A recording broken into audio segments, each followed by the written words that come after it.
আচ্ছা দেখো এখানে আজকে ক্রোমোজোম নিয়ে স্টাডি হচ্ছে, ঠিক আছে? ক্রোমোজোম, ক্রোমোজোম যে ক্ষেত্রে ক্রোমো কথার মানে হচ্ছে রং, ঠিক আছে? আর জোমা কথাটা আসছে বডি থেকে, রঙিন কোনো বডি, দ্যাট ইজ ক্রোমোজোম। এবার ক্রোমোজোম সব প্রাণী উদ্ভিদ সবার ক্ষেত্রে ক্রোমোজোম প্রেজেন্ট। আজকে যদি বলি আমি পেঁয়াজের ক্ষেত্রে, পেঁয়াজের ক্ষেত্রে ক্রোমোজোম সংখ্যা হচ্ছে 16, নাম্বার 16, 16টা ক্রোমোজোম আছে। অথচ আমাদের হিউম্যান মানুষের ক্ষেত্রে যদি আমরা দেখার চেষ্টা করি, মানুষের ক্রোমোজোম সংখ্যা হচ্ছে 46। আমাদের টোটাল বডি সেলে 46টা করে ক্রোমোজোম প্রেজেন্ট থাকে, ঠিক আছে? 46টা করে ক্রোমোজোম থাকে। এই 46টা ক্রোমোজোম আছে প্রেজেন্ট। এবার 46টা ক্রোমোজোমের মধ্যে আমাদের ক্ষেত্রে যদি স্টাডি করা যায়, দেখা যাবে 44টা অটোজোম পাওয়া যাবে। 44টা অটোজোম প্রেজেন্ট। অটোজোম বলতে নর্মালি আমরা 10 থেকে পড়ে আসছি যে বোথ মেল এবং ফিমেলের ক্ষেত্রে, ছেলেদের ক্ষেত্রে এবং মেয়েদের ক্ষেত্রে যে ক্রোমোজোম সেম টাইপের আমরা পাবো। বডি সেলে 44টা অটোজোম প্রেজেন্ট, আর এক জোড়া 44কে আমরা অনেক সময় বলে থাকি 22 জোড়া বা পেয়ার্স, 22 পেয়ার্স বা 22 জোড়া, 22 জোড়া অটোজোম প্রেজেন্ট, যেটা বোথ মেল ফিমেলে কোনো ডিফারেন্স নেই। ছেলে এবং মেয়ের ক্ষেত্রে তুমি যদি দেখতে পাও দুজনের ক্ষেত্রেই সেম থাকবে, কোনো পার্থক্য নেই। কিন্তু শুধুমাত্র সেক্স ক্রোমোজোম বা অ্যালোজোম এই জায়গাটায় ডিফারেন্স তৈরি হবে ছেলে এবং মেয়েদের ক্ষেত্রে, ঠিক আছে? এই জায়গাটাতে ডিফারেন্স তৈরি হবে। এটা আমি হিউম্যান নিয়ে আলোচনা করছি, পরে লিঙ্গ নির্ধারণ যখন করাবো সেখানে বিভিন্ন প্রজাতির ক্ষেত্রে একটু ডিফারেন্স আমি আলোচনা করব। কিন্তু এখানে হিউম্যানদের ক্ষেত্রে এক জোড়া বা দুটো, এটাকে অ্যালোজোমও বলে বা সেক্স ক্রোমোজোম বলে। সেক্স ক্রোমোজোম বা অ্যালোজোম এটা থাকে। এই জিনিসটাকে যদি দেখার চেষ্টা করো তাহলে দেখতে পাবা এটা দুজন, মানে ছেলে এবং মেয়ের ক্ষেত্রে একটু ডিফারেন্স তৈরি হয়ে যায়। যদি ছেলের ক্ষেত্রে বলি তাহলে আমরা নর্মালি বলে থাকবো হোমো স্যাপিয়েন, না, মেয়েদের ক্ষেত্রে আমরা বলবো হেটেরো, হোমোগ্যামেটিক নর্মালি মেয়েরা হয়। কেন? কারণ তুমি দেখো দুটো এক্স আছে। হোমোগ্যামেটিক কেন? কারণ তারা যে টাইপেরই গ্যামেট ফর্মেশন করবে না কেন, তখন প্রত্যেকটা গ্যামেটে একই টাইপের এক্স যাবে। আমি আগেই বলেছিলাম যে গ্যামেট তৈরির সময় যদি দুটো একই রকমের থাকে তাহলে আলাদা করে দেখানোর কোনো দরকার নেই। তুমি যে গ্যামেটই বানাও না কেন তার মধ্যে এক্স প্রেজেন্ট থাকবে। সুতরাং এটা কি হোমোগ্যামেটিক, তার মানে প্রত্যেকটা গ্যামেটে same type of chromosome present. আবার বলছি দেখো 22 জোড়ার মধ্যে 44টা ক্রোমোজোম, 22 জোড়া সবটাতেই এক থাকবে। ছেলেদের ক্ষেত্রে কোনো ডিফারেন্স তৈরি হয়নি, শুধুমাত্র সেক্স ক্রোমোজোম বা অ্যালোজোমের ক্ষেত্রে ডিফারেন্সটা তৈরি হলো। এইবার এই ডিফারেন্সের মধ্যে মেয়েদের ক্ষেত্রে বলে রাখলাম এটা হচ্ছে হোমোগ্যামেটিক, আর ছেলেদের ক্ষেত্রে আমরা এটাকে বলে থাকি হেটেরোগ্যামেটিক। কেন? এক্স এবং ওয়াই প্রেজেন্ট। এবার এক্স আর ওয়াই যদি থাকে তাহলে তুমি বলো কোনো গ্যামেটের মধ্যে 50% গ্যামেটের মধ্যে এক্স যাবে, 50% গ্যামেটে এক্স প্রেজেন্ট থাকবে, আর 50% গ্যামেটে কি থাকবে? ওয়াই প্রেজেন্ট থাকবে। তাহলে এটা কিন্তু হেটেরোগ্যামেটিক। যদি বলা হয় আজকে in case of male body 10 lakh sperm তৈরি হয়েছে, মেল গ্যামেট তৈরি হয়েছে, তার মধ্যে তুমি বলতে পারবে না যে 10 লাখের মধ্যে সবগুলোর মধ্যে এক্স ক্রোমোজোম প্রেজেন্ট, এটা বলা যাবে না। কেন? কারণ হেটেরোগ্যামেটিক তো 50% গ্যামেটের মধ্যে এক্স ক্রোমোজোম প্রেজেন্ট থাকবে, 50% গ্যামেটের মধ্যে ওয়াই ক্রোমোজোম প্রেজেন্ট থাকবে। কিন্তু ফিমেল বডিতে, যদিও ফিমেল বডিতে গ্যামেটের সংখ্যা 1ই তৈরি হয়, কারণ ফিমেল বডিতে কত পরিমাণ গ্যামেট তৈরি হয় না আমরা হিউম্যান রিপ্রোডাকশন চ্যাপ্টার করবো। কারণ ফিমেল বডিতে একটাই গ্যামেট তৈরি হয়, যেটাকে আমরা ওভাম বলে থাকি। পার মান্থ একটা করে ওভাম বা সেকেন্ডারি ওসাইট ফর্মেশন হয়। সেক্ষেত্রে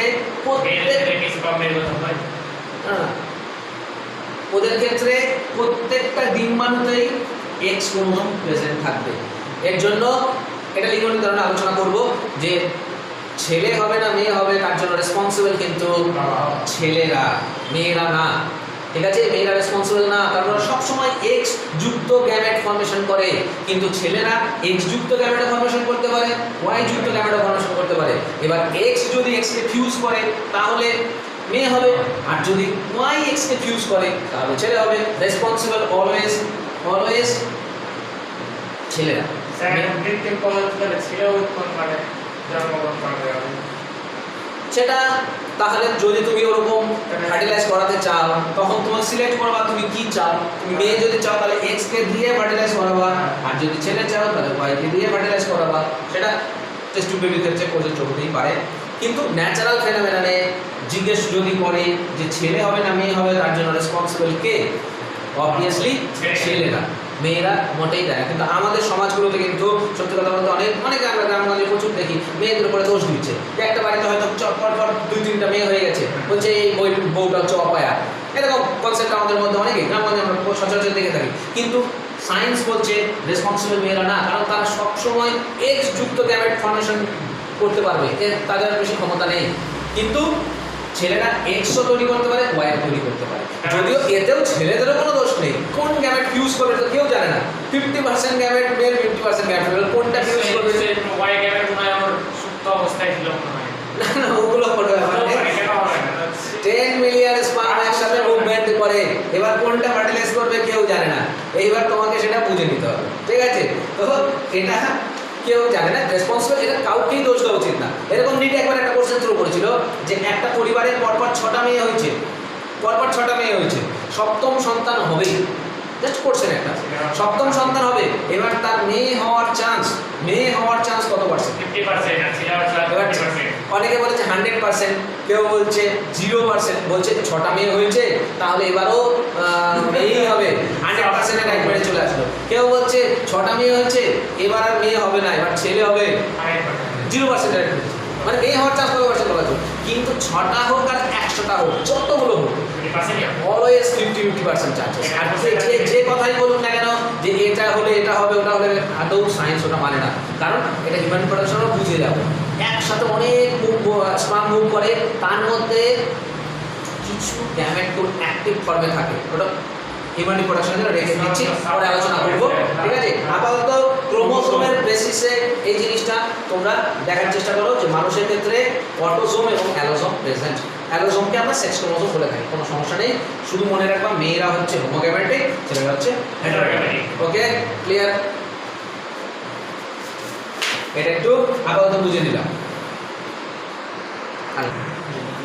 আচ্ছা, এবার ক্রোমোসোমের গঠন সম্বন্ধে একটু জানবো।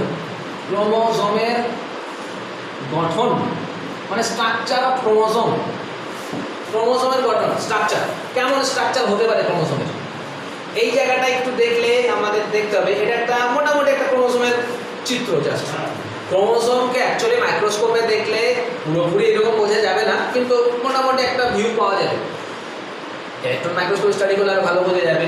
নর্মালি 100x এ সেট করলে ক্রোমোসোমকে মোটামুটি বোঝা যায়। ওই মাইক্রোস্কোপ দেখেছো, মাইক্রোস্কোপের তলায় অবজেক্টিভগুলো লাগানো থাকে 10x, 40x, 100x। তো ক্রোমোসোমকে স্টাডি করতে গেলে 100x এ সেট করে মোটামুটি কালার করে দেখার চেষ্টা করতে হবে। ক্রোমোসোম কীভাবে তৈরি হয় না তৈরি হয় এর পরে আমি আলোচনা করছি, কিন্তু আপাতত এটা হচ্ছে ক্রোমোসোমের একটা গঠনকে আলোচনা করা হচ্ছে। কী আছে ক্রোমোসোমে? একটা ক্রোমোসোমে দুটো ক্রোমাটিড থাকে। ক্রোমাটিড, একটা ক্রোমোসোমে দুটো ক্রোমাটিড। অনেকে কিন্তু ভাবে কি এটা একটা 4টা ক্রোমাটিড ভাবে অনেকে, কিন্তু অ্যাকচুয়ালি ক্রোমাটিড হচ্ছে লম্বা করে এই যে দেখতে পাচ্ছ, এটা একটা ক্রোমাটিড আর এটা একটা ক্রোমাটিড। একটা ক্রোমোসোমে যদি জিজ্ঞেস করে কটা ক্রোমাটিড? দুটো ক্রোমাটিড। একটা ক্রোমোসোমে দুটো ক্রোমাটিড। এবার দুটো ক্রোমাটিডের মধ্যে একটা বিশেষ অঞ্চল পাওয়া গেছে যেখানে দুটো ক্রোমাটিড যুক্ত আছে, ঠিক আছে? এটা একটা খাঁজ, কিচ্ছু না, এটা একটা মুখ্য খাঁজ বলি এটাকে আমরা। এই অঞ্চলটাকে আমরা বলে থাকি সেন্ট্রোমিয়ার। কি বলি? সেন্ট্রোমিয়ার। সেন্ট্রোমিয়ার বলা হয় যে অঞ্চলে, এটা একটা দেখে মনে হয় অ্যাকচুয়ালি নবের মতো, কিন্তু অ্যাকচুয়ালি ওই যে একটা খাঁজ আর কিছু না, ওটা একটা খাঁজ থাকে। ওই খাঁজটা এটাকে আমরা সেন্ট্রোমিয়ার বলি।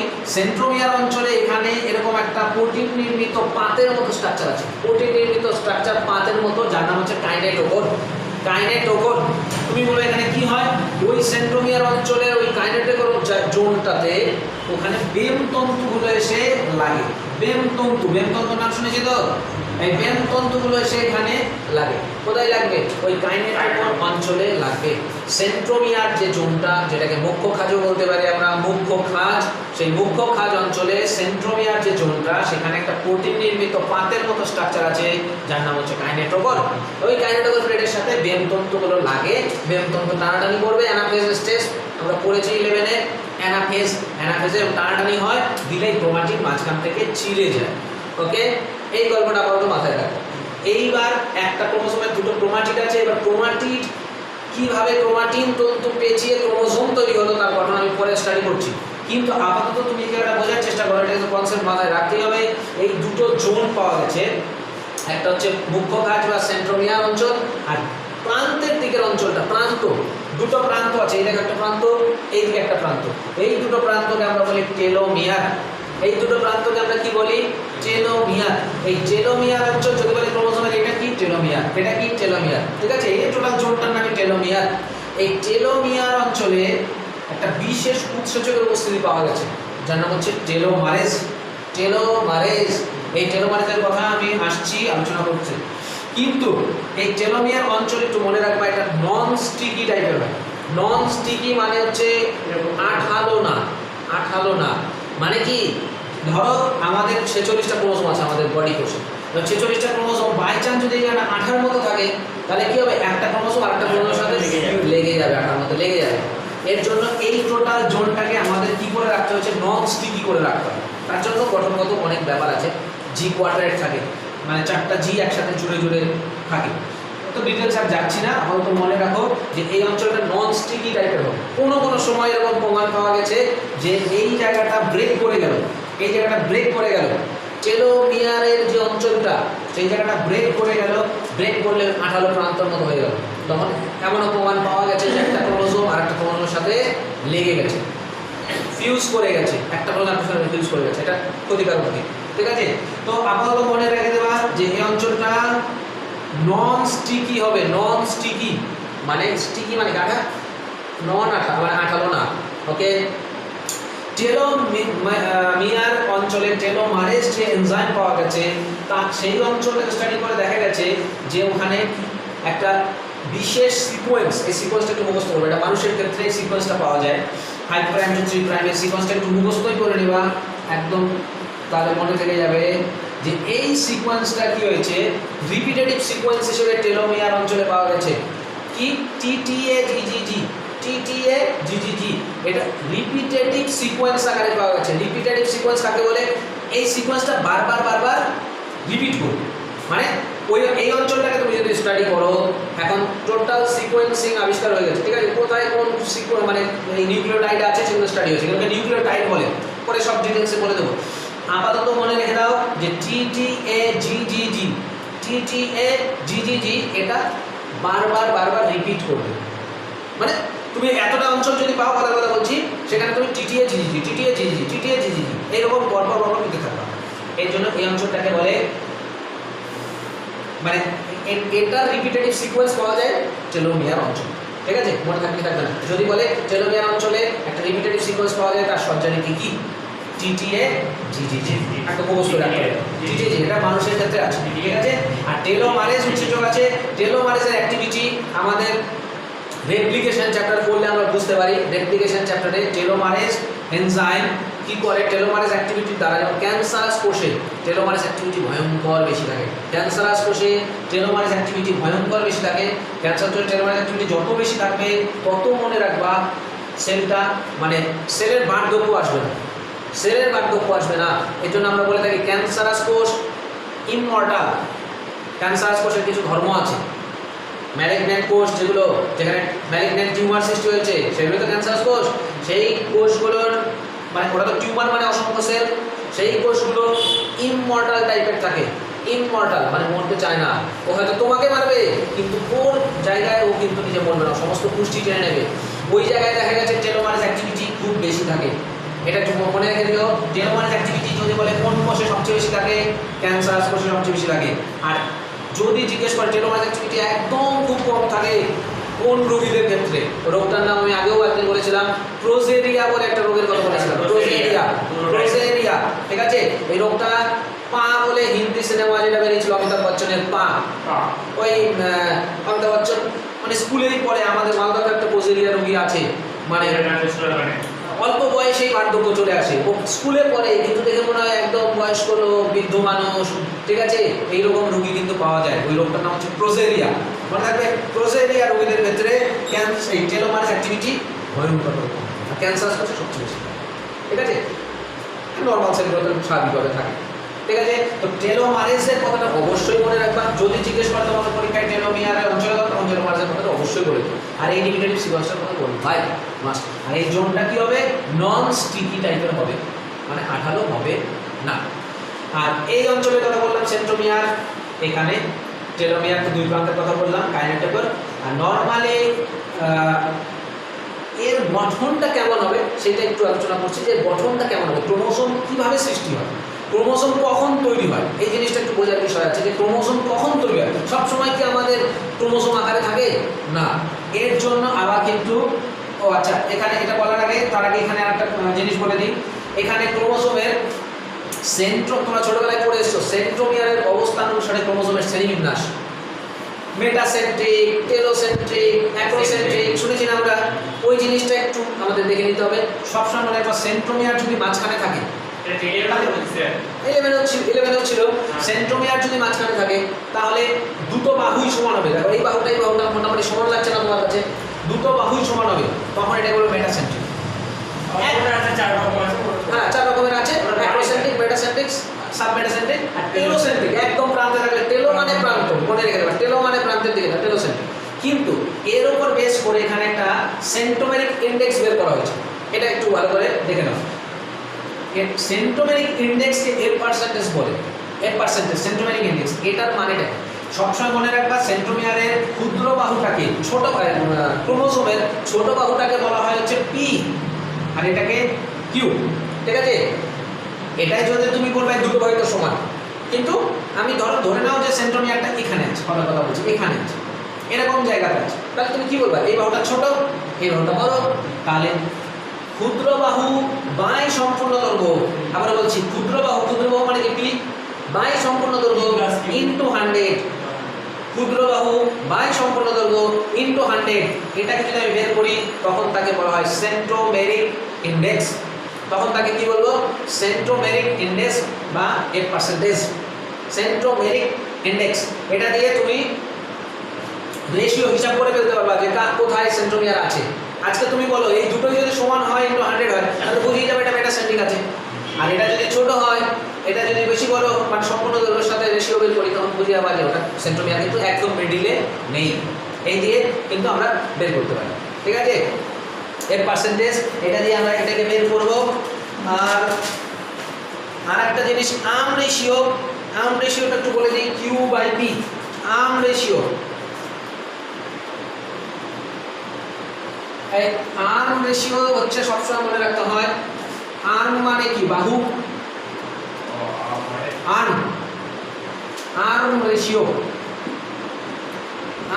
রেশিও মানে কি, নর্মালি মানে কি বোঝায়, কি বলে ইংলিশে লিখলে রেশিও, বাংলায় লিখলে আর্ম রেশিও। আর্ম রেশিওটা যদি দেখি, আর্ম রেশিও যদি বের করি সবসময় বড় বাহু বাই Q/P, Q/P, Q/P দিয়ে সবসময় আর্ম রেশিও বের করে। এদিকে ভালো করে আর্ম রেশিও সবসময় মনে রাখবা, Q/P, বড় বাহু বাই ছোট বাহু দিয়ে সবসময় আর্ম রেশিও বের করা হয়, ঠিক আছে।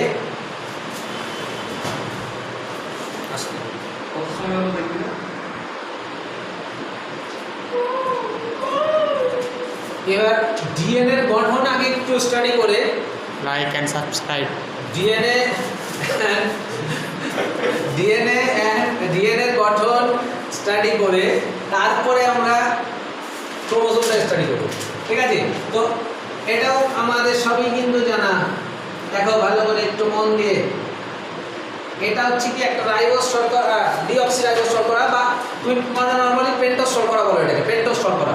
কেমন হবে, OH,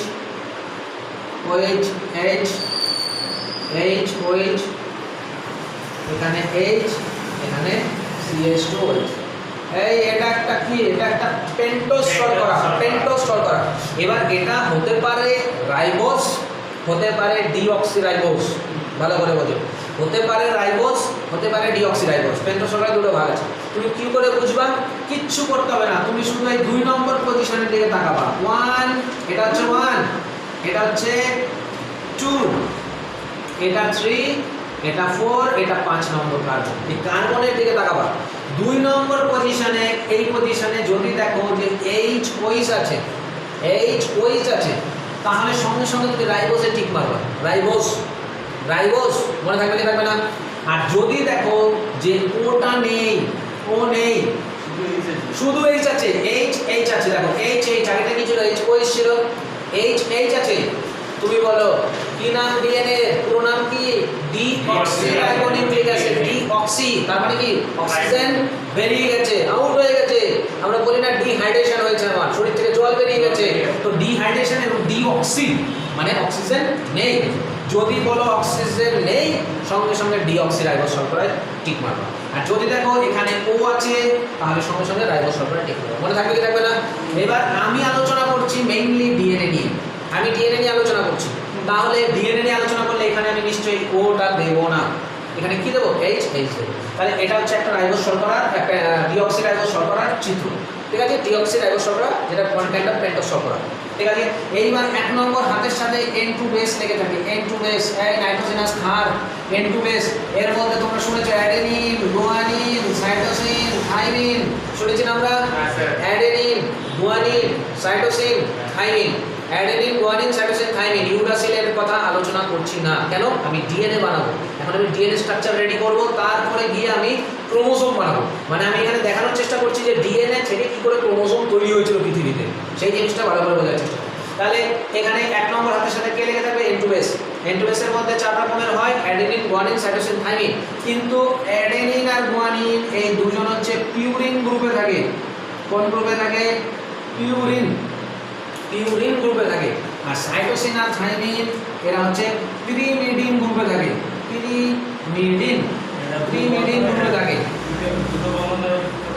হ্যাঁ, এবার যদি বলো ওখানে এর সাথে টি ডবল বন্ডে যুক্ত থাকবে, আর জির সাথে সি ট্রিপল বন্ডে যুক্ত থাকবে। ATGC মুখস্থ করে নেবা। ATGC A2 double bond hydrogen bond থাকে মধ্যে, আর জি আর সির মধ্যে 3টা হাইড্রোজেন বন্ড থাকে। মনে থাকবে কি থাকবে না? A আর G হচ্ছে পিউরিন গ্রুপে থাকে, আর C আর D হচ্ছে পিরিমিডিন গ্রুপে থাকে। পিউরিন আর পিরিমিডিন দুটো সমান্তরাল গ্রুপ। আচ্ছা, এই 5 নম্বর কার্বনের সাথে এই জায়গাটায় একটা ফসফরিক অ্যাসিড জুড়বে। H3PO4, H3PO4, এই জায়গাটা ফসফরিক অ্যাসিড জুড়বে। ফসফরিক অ্যাসিড জুড়ে যাবে। তাহলে এই ফসফরিক অ্যাসিড জুড়লে কোন কার্বনের জায়গায় চলো? 5 নম্বর পজিশনে। এর জন্য এই প্রান্তটার নাম আমরা কি বলি? 5' P। এই প্রান্তটাকে আমরা কি বলি? 5' P।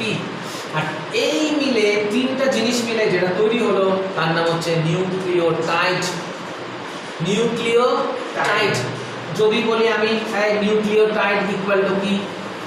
প্রথমে নিউক্লিওসাইড তৈরি হয়। নিউক্লিওসাইড ইকুয়াল টু কি হবে? এটা একটা পেন্টোজ শর্করা। পেন্টোজ শর্করা, আমি পেন্টোজ সুগার লিখে রাখলাম, পি সুগার লিখে রাখলাম, pentose sugar plus N2 base. এটা মিলে নিউক্লিওসাইড তৈরি হয়। সাইডে ফসফরিক অ্যাসিড থাকে না, কিন্তু আমি বললাম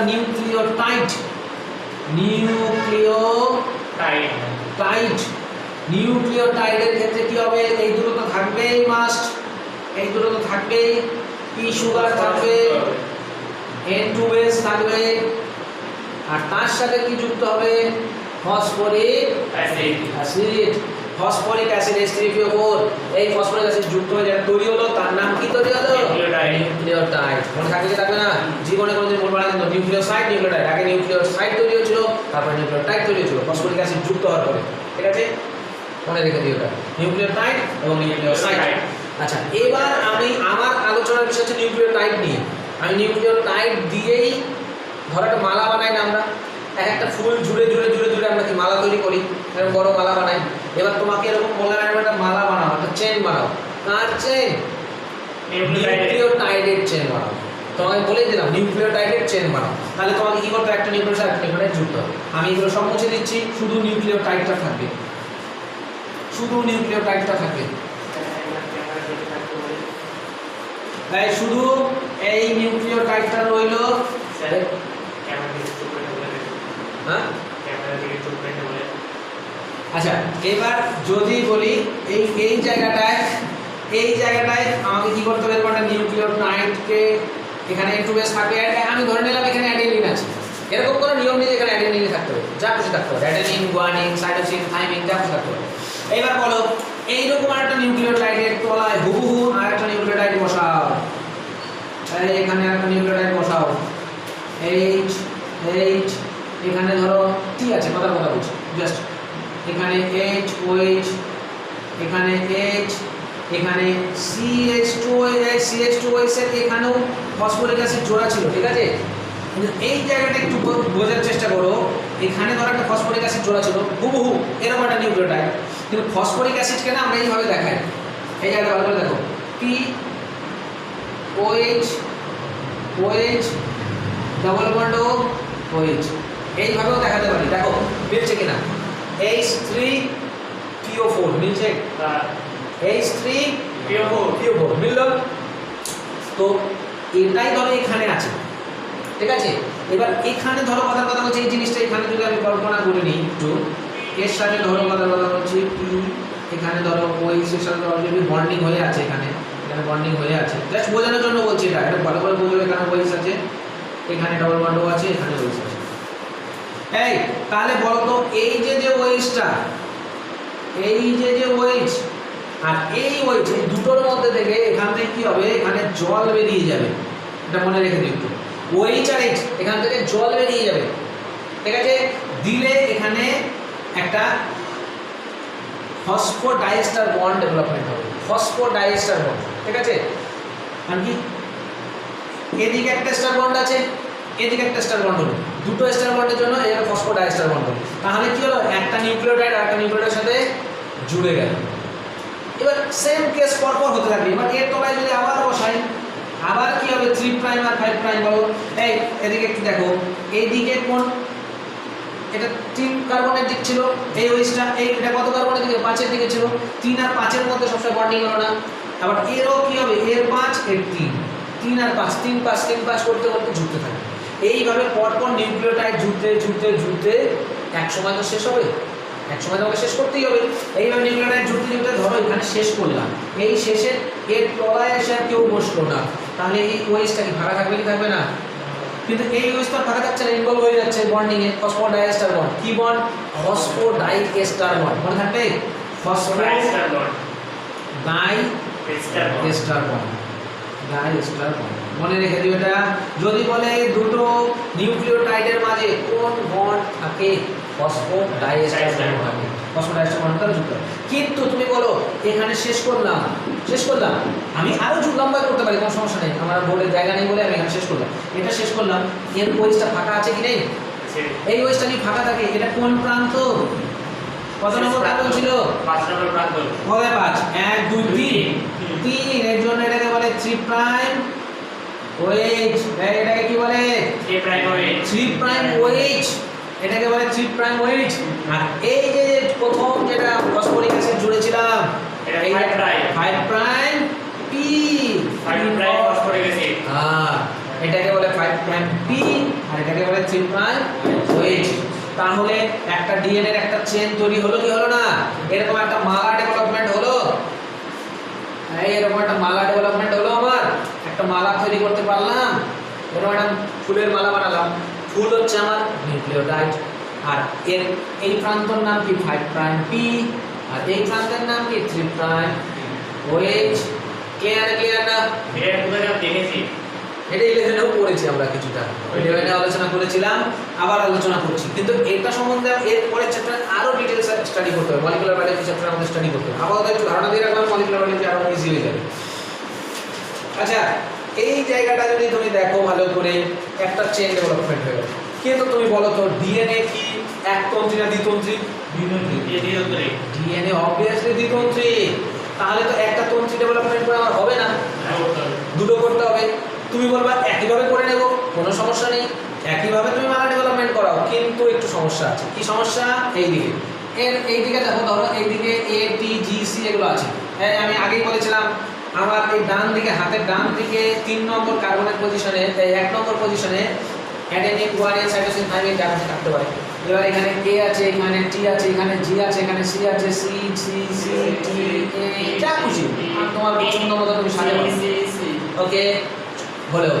এইবার তুমি বললা যে আপনি এরকম করে একটা ডেভেলপমেন্ট করে দেন না, কি সমস্যা আছে, এরকম একটা মালা ডেভেলপমেন্ট করে দেন, কিন্তু দেখো নিউক্লিওটাইডগুলো কোন দিকে চলে যাচ্ছে?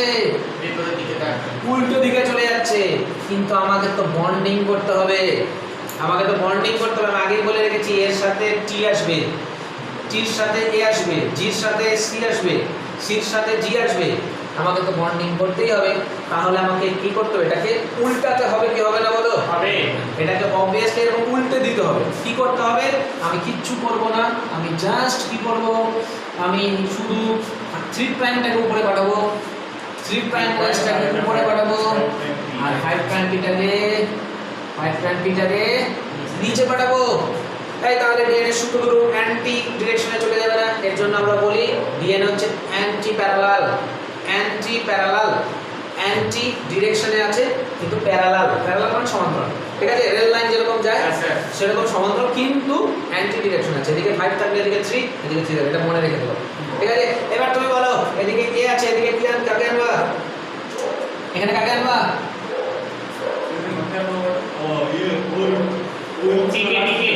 হ্যাঁ টি। এটা বুঝতে এত সমস্যা হচ্ছে কেন? এদিকে টি আছে, এ ডবল ওয়ান, জি আছে, বুঝতে পারলে না? পারলে না? আর কি বলবো? বোঝা গেল না? গেল না? তো এইটা থেকে তোমাকে বুঝতে হবে যে ডিএনএ তে সবসময় অ্যান্টি ডিরেকশনে থাকে এবং ডিএনএ যেখানে যেখানে অ্যাডেনিন পাবা তার অপোজিটে থাইমিন পাবা। এর জন্য ডিএনএ যেখানে অ্যাডেনিন থাকে তার অপোজিটে থাইমিন থাকে। এবং এটাও আমরা করব যে ডিএনএ তে যত পার্সেন্টেজ অফ অ্যাডেনিন থাকবে, যত পার্সেন্টেজ অফ অ্যাডেনিন থাকবে তত পার্সেন্টেজ অফ থাইমিন থাকবে। আমি ঠিক বললাম কি ভুল বললাম? যেখানে এ থাকবে তার অপোজিটে ঠিক থাকবে। তো যত পার্সেন্টেজ অফ অ্যাডেনিন থাকবে, যদি বলি একটা ডিএনএ তে 20% অ্যাডেনিন আছে, কত পার্সেন্ট থাইমিন থাকবে? অবভিয়াসলি 20। সেটা কি জি আছে সূত্র প্রযোজ্য একই? আচ্ছা এবার বলো, এবার তাহলে কত আমি এটাই বলে দিলাম 20% অ্যাডেনিন, 20% থাইমিন। এবার বললাম কি বলো তো তাহলে কত পার্সেন্ট গুয়ানিন আছে? কি করে বলবো? মানে 10% টোটাল পার্সেন্টেজ তো 100, 80 কেন হবে? 20 আর 20 দুটো যোগ করতে হবে 40। 40 থেকে 100 বাদ, 100 থেকে 40 বাদ দিলে কত? 60। কিন্তু 60 এর মধ্যে সবই কি আর গুয়ানিন থাকবে? মোটেই না। 2 দিয়ে ভাগ করে দাও, 30% গুয়ানিন, 30% সাইটোসিন। বোঝা গেল না? গেল না? না কথা বুঝলো না? 20% অ্যাডেনিন, আমি বলে দিয়েছি, এটা বলে দিয়েছি তোমাদের পরীক্ষায় কোশ্চেন থ্রো করেছি। বলো তো একটা ডিএনএ তে 20% অ্যাডেনিন আছে, কত পার্সেন্ট থাইমিন? তুমি সঙ্গে সঙ্গে বললা 20% থাইমিন আছে। কিন্তু গুয়ানিন আর সাইটোসিন কত আছে? 100 থেকে বাদ দাও, এই দুটো বাদ চলে গেল, বাকি দুটোই সমান সমান রেশিওতে থাকবে 30-30। এইভাবে নিও। ঠিক আছে? আচ্ছা এটা গেল ডিএনএ এর গল্প। এই গল্পটা কিন্তু ভুলবা না, ডিএনএ এর গল্প অবশ্যই মাথায় রাখতে হবে, তারপরে বাকি গল্পে আসছি আমি। ঠিক আছে?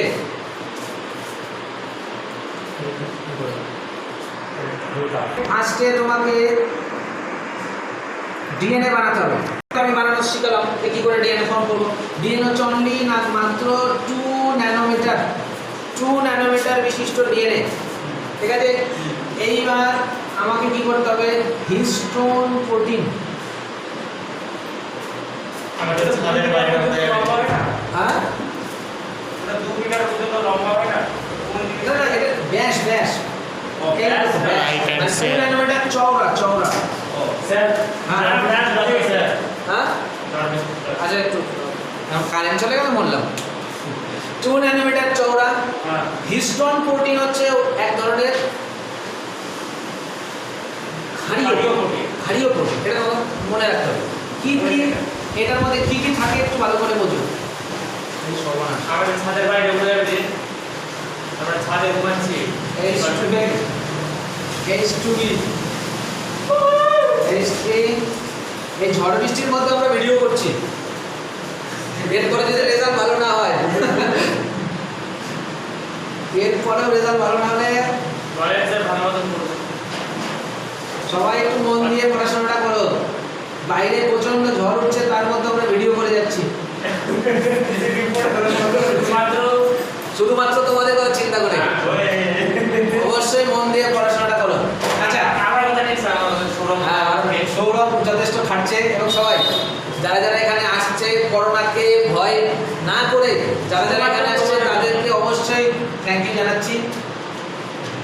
যাতে তোমরা বাড়ি বসে ভালো করে পড়তে পারো তার জন্য সৌরভ অনেক খাটছে। আচ্ছা ঠিক আছে, এবার দেখো এটা হচ্ছে হিস্টোন প্রোটিন। হিস্টোন প্রোটিনের এখানে